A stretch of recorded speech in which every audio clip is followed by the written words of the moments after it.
Hello there.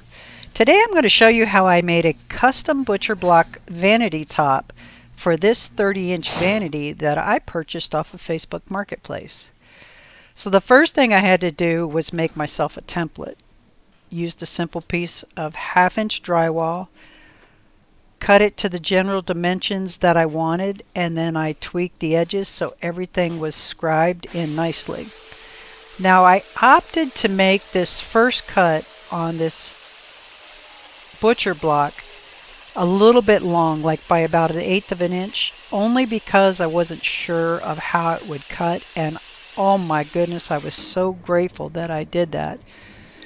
The edges really frayed up. I don't know if it was the blade that I had being older, maybe I needed a blade with more teeth, but because of that and because I left it long, I was able to just go ahead, get my painter's tape, run my painter's tape on the true finished line, and then recut the vanity top, and it came out so great.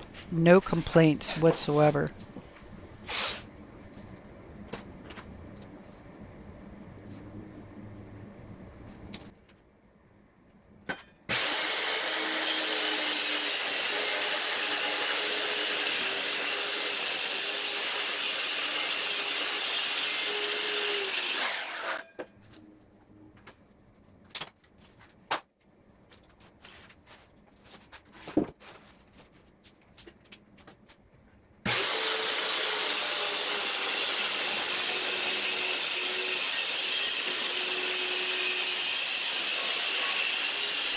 Now, because this is a custom vanity top, I have to figure out where I'm going to have the bowls sit.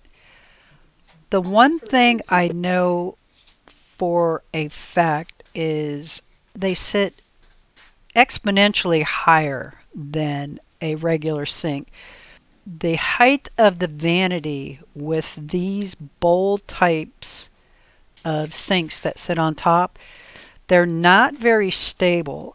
So what I opted to do was cut a round hole in the center of the butcher block, use my scroll saw at a 45 so that the hole that the bowl sat into would be beveled, kind of like when you cut your pumpkin top out. If you cut it straight down, it's going to fall down through the hole, but if you cut it at a bevel, then the lid will sit on the edges. And so that's what I decided to do. I got the dimensions that I wanted the hole to be.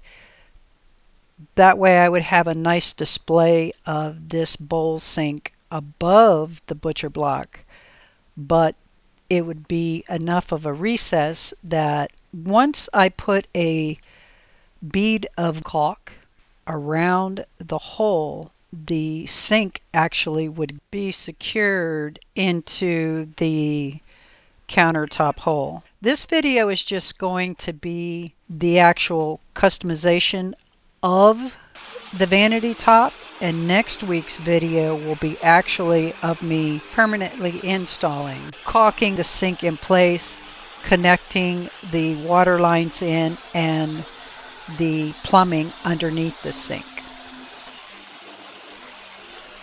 So just know, this little Black & Decker Sawzall, it took quite a while to get it to cut at that 45-degree bevel, but look at that. It fits like a glove. Sat right down in there.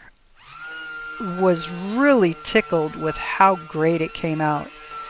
Then it's just a matter of getting the surface sanded up, getting the edges of the inside of that bevel sanded up a little bit, taking it in for a rough fit,